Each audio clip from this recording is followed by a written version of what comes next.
Hi, everybody. It's Eric Murray from the sugarhuddle.com. Last week I did a story and accompanying video called Training Camp Movers and Shakers Week 1. And basically it was just kind of talking about some, younger guys who've been, kind of breakout type players. And then, some veteran players who look like they could be maybe on the verge of getting cut. They're kind of struggling, what have you.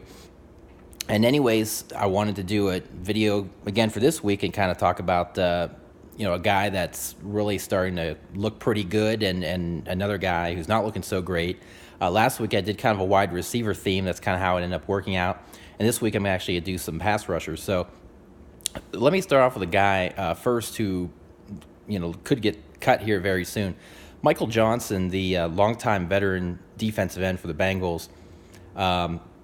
He's entering his 10th year. This would be his 9th in Cincinnati if he makes the team. There's a lot of talk that, he could end up getting cut. He's supposed to make over $4.5 million. His cap hit is like over 6.1 or 2 million, either 6.1 or 6.2 million plus. So he's going to get some good money. And obviously, as far as I know, none of it's guaranteed. It's last year of his contract. He's 31 years old. And he's a guy that, other than that breakout year he had in 2012 in Cincy, he's a guy throughout his career who's never had a big sack total. He only has like 44 sacks in his career. So if you subtract that, he's 33, and I guess it would be 8 seasons. But ever since that 2012 season when he had 11 and a half sacks, he's just only had 21 sacks for the last 5 years. He'd signed that big contract with Tampa in 2014. They cut him loose exactly 1 year to the day that they signed him. The very next year in 2015, Cincinnati picked him right back up, gave him a 4-year, $20 million deal, which is really pretty reasonable considering that he's going to be a starting defensive end. But nonetheless, really hasn't done a whole lot in the production department.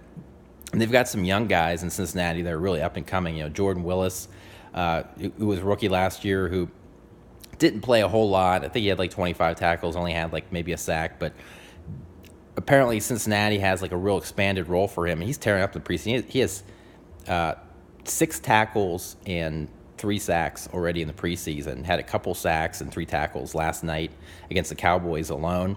And then the other guy who was super productive, also a rookie last year, and also a guy who came off the bench, was actually drafted in the 4th round after Willis, who was a 3rd rounder, is Carl Lawson, the former Auburn product. Carl Lawson had 8.5 sacks off the bench last year. Really did a tremendous job, really came out of nowhere.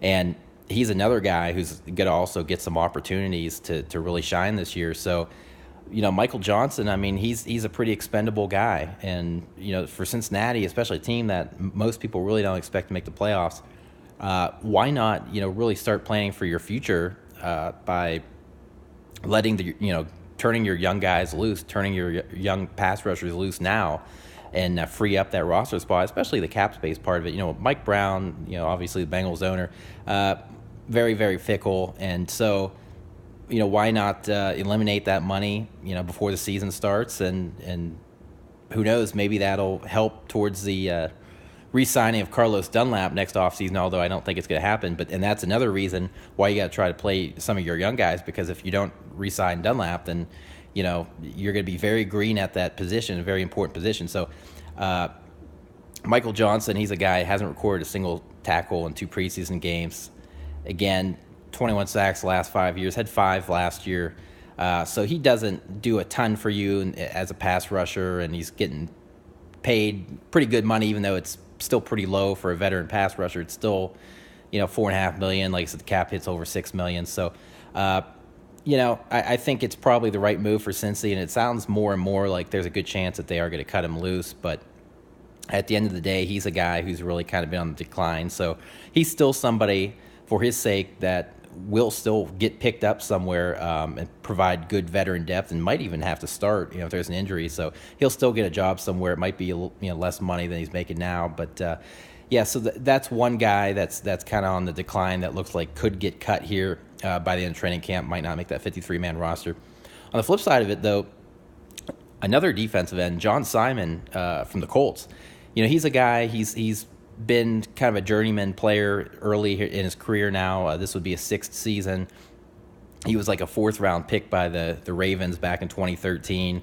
They had a lot of depth at their 3-4 outside linebacker spots, which, rush linebacker spots. And so he got cut after 1 year after being really just a special teams guy. Played 3 years in Houston, did a pretty good job, on again, off again starter. Also did a nice job coming off the bench quite a bit. And then, of course, he signed that 3-year contract with the Colts last offseason. It's very reasonable contracts, 3 years, $13.5 million, $5.5 million guaranteed. So it's not really a whole lot of money at all.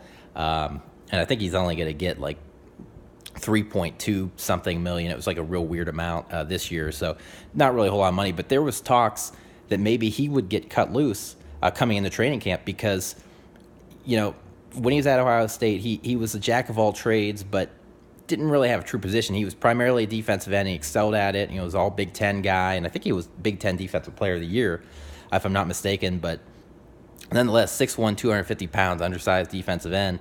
People weren't sure, what is he in the NFL? Is he a rush linebacker? Is what a lot of people thought, but he's not like super athletic or nothing. He's just a high motor, hardworking, lunch pail guy that apparently is a gym rat and just really determined, hardworking guy, and just adds a certain kind of energy coming off the bench. Kind of like in basketball when you have that energy guy that comes off the bench and just gives you so much energy, like a Manu Ginobili, that sort of guy. But anyhow,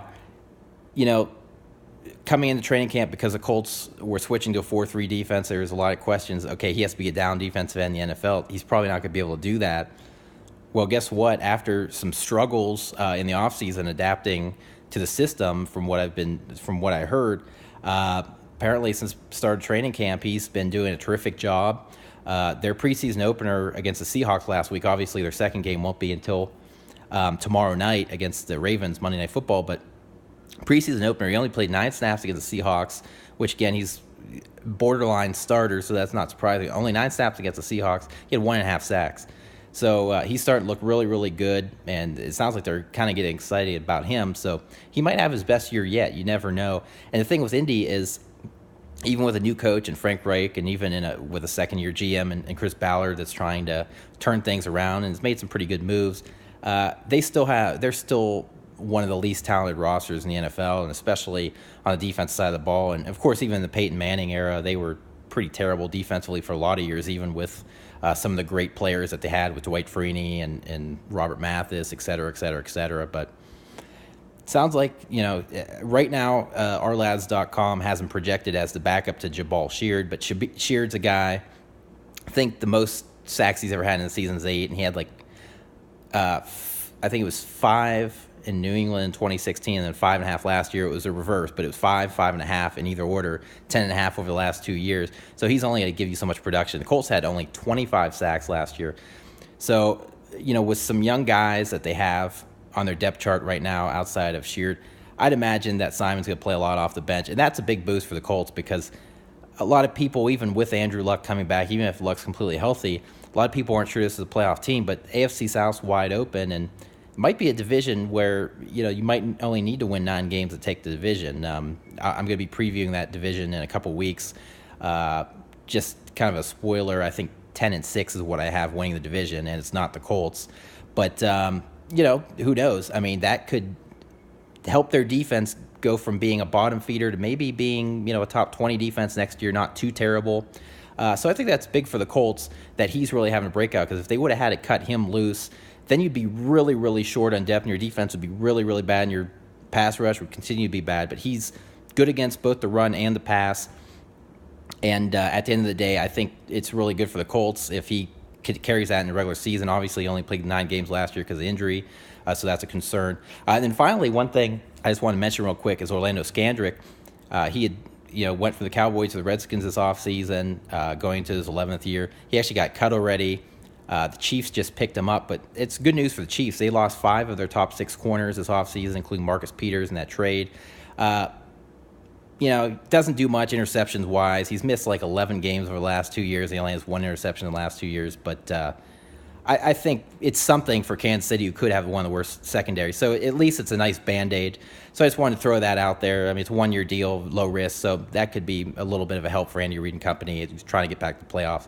But anyways, that's all I got. So go to thesugarhuddle.com, read the article, and subscribe to my YouTube channel. Thank you.